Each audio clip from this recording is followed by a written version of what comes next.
हे hello everyone. So unhealthy people आयुष्यात असल्यावरती हेल्दी खावंच लागणार, म्हणून सकाळ सकाळ हा ब्रेकफास्ट केला. आयुष्यात खूप कडू माणसं असल्यामुळे ही कॉफी मला अजिबात कडू वाटत नाही. मग मी निघालेली आहे पुण्याला जायला. गेल्या गेल्या लगेचच अनएक्सपेक्टेड प्लॅन झाला, तो म्हणजे मूवीचा. आणि मूवी इतकी भारी असल्यामुळे मी करंगळीवरती उभी राहिलेली जाण्यासाठी. हे छोटे महाराज मला खूप जास्त आवडलेत, म्हणजे रितेश सरांपेक्षा पण ह्याची एंट्री खूपच भारी होती. एंटायर द मूवी सगळं राहू दे बाजूला, पण सल्लू किती क्यूट दिसतोय यार. हा भगवा घालून जो एक नंबर दिसतोय, काय सांगू. आणि त्यात त्याचा डायलॉग आ हा हा हा. खूपच लेट झालेला, त्यानंतर काही क्रिएटिव्ह झालं नाही म्हणून ब्लॉग नाही घेतला. नेक्स्ट डे आम्ही उठलेलो एका शूटला जायला, आणि हा साहेब सुद्धा माझ्यासोबत होता. याचा हा रेट्रो लुक तुम्हाला कसा वाटला मला कमेंट्स करून सांगा.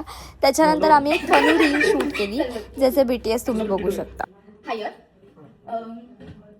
तू काय बोलला आता? लोवर की हायर? लोवर. ओके 78.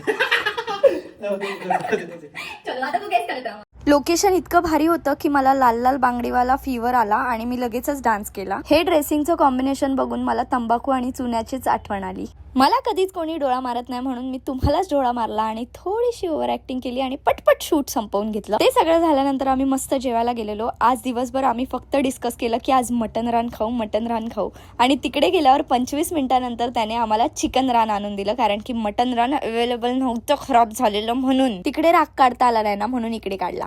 आता तुम्ही बघू शकता सगळ्यांची तोंड. आमचं शरीर तृप्त झालेलं हे सगळं खाऊन, त्यामुळे सगळ्यांना आलेल्या झोपा. चला बाय, मी पण आता जाते आणि झोपते. बाय.